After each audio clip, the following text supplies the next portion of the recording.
आज हम आपको application of calculus in commerce and economics पढ़ाएंगे। ये आपका सेक्शन सी है आईसी बोर्ड क्लास 12 में। उसके लिए थोड़ा सा आपको बता रहा हूं।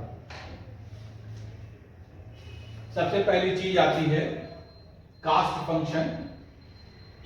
कास्ट फंक्शन जो है कई फैक्टर्स पर डिपेंड करता है। किसी भी प्रोडक्ट की जो कॉस्ट होती है वो डिपेंड करता है हमारा क्या आउटपुट है, क्या हमारा रॉ मटेरियल की प्राइस है, क्या टेक्नोलॉजी यूज कर रहे हैं हम लोग, या प्लांट का साइज क्या है। ऐसे कई फैक्टर्स होते हैं जिन फैक्टर्स पर ये हमारा कॉस्ट फंक्शन डिपेंड करता है।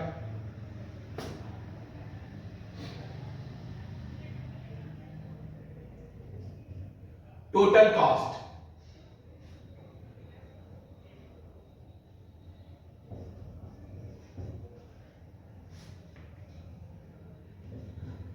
एक्स यूनिट प्रोड्यूस करने में जो कॉस्ट यूज हुई that is called total cost. Total fixed cost, total fixed cost.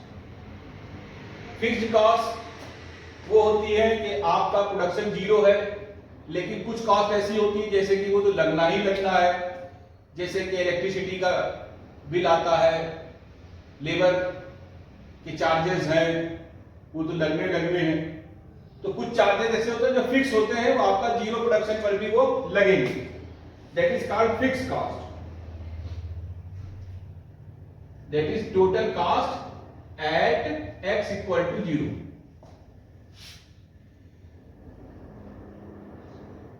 इसी प्रकार से आपका वेरिएबल कॉस्ट होती है। ये वेरी करती है टाइम टू टाइम, ये कॉस्ट हमारी वेरी करती है डिफरेंट फैक्टर पे। जैसे मान लीजिए कि रॉ मटेरियल की प्राइस है वो इंक्रीज डिक्रीज हो रही है, तो इस हिसाब से हमारी वेरिएबल कॉस्ट बनेगी। तो जो टोटल कॉस्ट होती है वो बेसिकली टोटल फिक्स्ड कॉस्ट और टोटल वेरिएबल कॉस्ट इन दोनों का सम होता है। अब अगर हमको एवरेज कॉस्ट निकालना है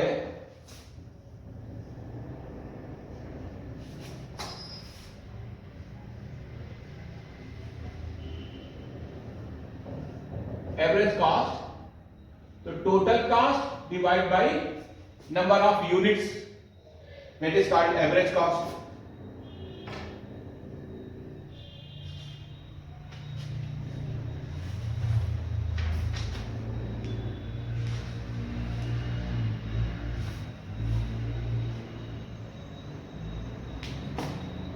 इसके बाद हम लोगों को पढ़ने को मिलेगा revenue function.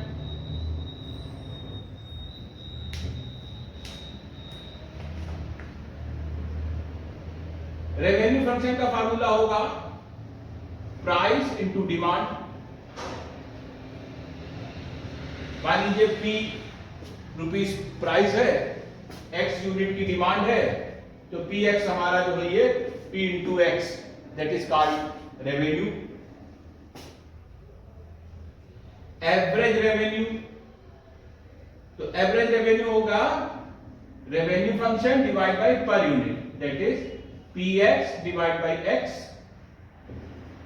This will equal to X per P.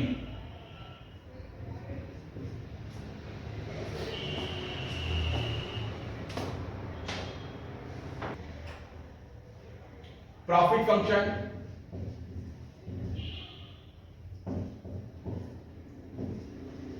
Profit function, profit function होता है रेवेन्यू में कॉस्ट आप माइनस कर दें, रेवेन्यू में कॉस्ट आप माइनस कर दें, that is called profit function.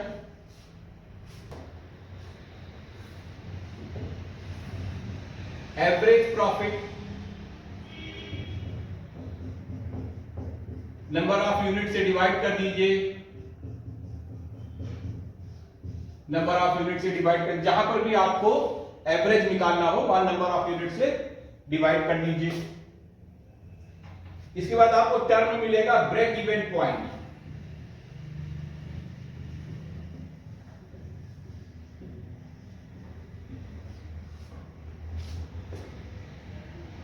Break even point वो पॉइंट होता है जहां पर प्रॉफिट हमारा बिल्कुल जीरो होता है, that is Rx minus Cx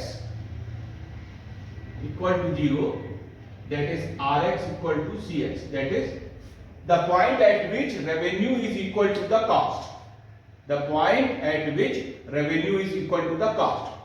यानी कि एक नंबर होगा, एक पर्टिकुलर वैल्यू x की होगी जहां तक हमारा रेवेन्यू और कॉस्ट आपस में बराबर होगा, और अगर उससे नीचे हम प्रोडक्शन करते हैं या हमारी सेल होती है तो फिर हमको लॉस होगा, और उससे ऊपर जाने पे हमको प्रॉफिट होगा।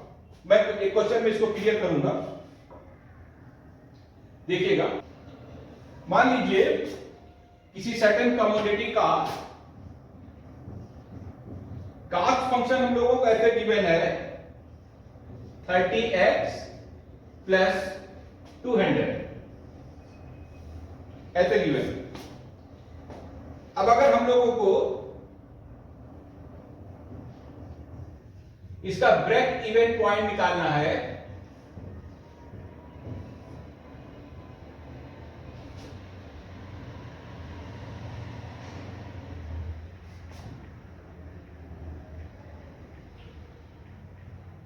एक सेकंड,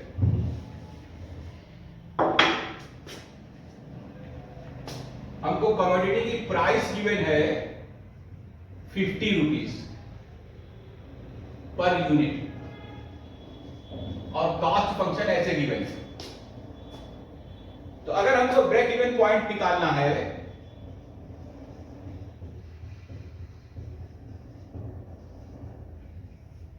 तो हम लोग सबसे पहले रेवेन्यू फंक्शन निकालेंगे। रेवेन्यू फंक्शन हो जाएगा ये price into demand, that is 50 into x, x demand और प्राइस। इसके बाद हम प्रॉफिट फंक्शन निकालेंगे, revenue function minus cost function, that is 50x minus 30x minus 200।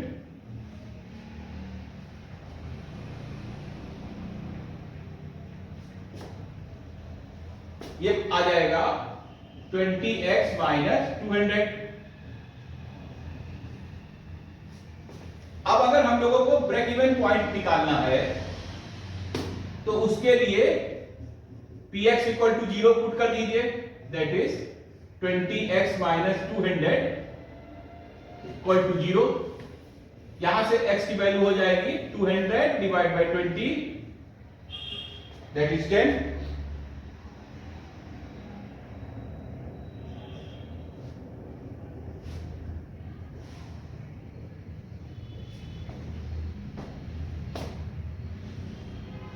इसका मतलब ये वो पॉइंट है, अगर हम 10 यूनिट तक अपनी सेल कर लेते हैं तो हम नो प्रॉफिट नो लॉस पर चलेंगे, लेकिन अगर हम 10 से कम पे जाएंगे तो हमको लॉस होगा, और 10 से अधिक पे जाएंगे तो हमको प्रॉफिट होगा। फॉर एग्जाम्पल मान लीजिए हमको 12 यूनिट सेल करना है, तो प्रॉफिट आप देखेंगे P12, यहां पर x इक्वल टू 12 डाल दीजिए, 20 इंटू 12 माइनस 200,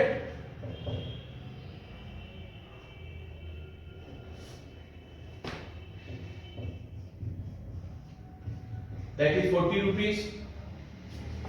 इसी प्रकार से अगर हम मान लीजिए कि हमको 9 यूनिट सेल करना है तो ये हो जाएगा P9 20 into 9 minus 200, that is negative 20, it means that there is loss of 20 rupees। तो ये ब्रेक इवन पॉइंट वो पॉइंट होता है जहां पर हमारा प्रॉफिट जीरो हो जाता है, दैट इज रेवेन्यू फंक्शन और कॉस्ट फंक्शन आपस में बराबर हो जाते हैं। ओके, एक और क्वेश्चन देखिए, हम लोगों को कॉस्ट फंक्शन गिवन है 100 plus 2x plus x square. हम लोगों को फाइंड आउट करना है total cost, total fix cost, total variable cost, average cost, average fix cost, average variable cost for the unit x equal to 10। देखिए कैसे solve करते हैं। टोटल कॉस्ट हमारा यही है जो हमारा फंक्शन गिवन है, that is 100 2x plus x square. जब हम टोटल फिक्स कॉस्ट निकालेंगे दैट इज cx होगा cost function at x equal to 0। आप इसमें x इक्वल टू 0 सब्स्टिट्यूट करेंगे, वैल्यू आएगी 100, तो 100 रुपीज हमारी फिक्स कॉस्ट होगी।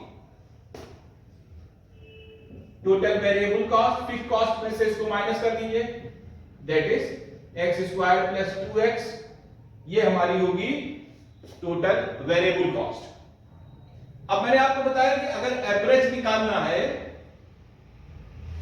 जैसे average cost, average fix cost, तो उसमें नंबर ऑफ यूनिट से आप डिवाइड करते हैं। तो इसलिए क्या करना पड़ेगा, जैसे हमको निकालना है एवरेज कॉस्ट, तो आप फिक्स कॉस्ट में x से डिवाइड कर दीजिए, that is 100 divide by x plus 2 plus x। Similarly अगर निकालना है हम लोगों को एवरेज फिक्स कॉस्ट, तो जो फिक्स कॉस्ट है इसमें आप x से डिवाइड कर दीजिए। अगर एवरेज वेरिएबल कॉस्ट निकालनी है तो ये जो हमारे पास वेरिएबल कॉस्ट आई है उसमें आप x से डिवाइड कर लीजिए। वेरिएबल कॉस्ट लोगों की निकल कर आई थी एक्स स्क्वायर प्लस 2x, इसमें आप x से डिवाइड कर लीजिए। इसके बाद पूछा गया x इक्वल टू 10, तो आप इसमें जो एक्सप्रेशंस आ रही हैं इन एक्सप्रेशंस में x इक्वल टू 10 की वैल्यू डालकर सॉल्व कर दीजिए, आपका आंसर आ जाएगा। ओके।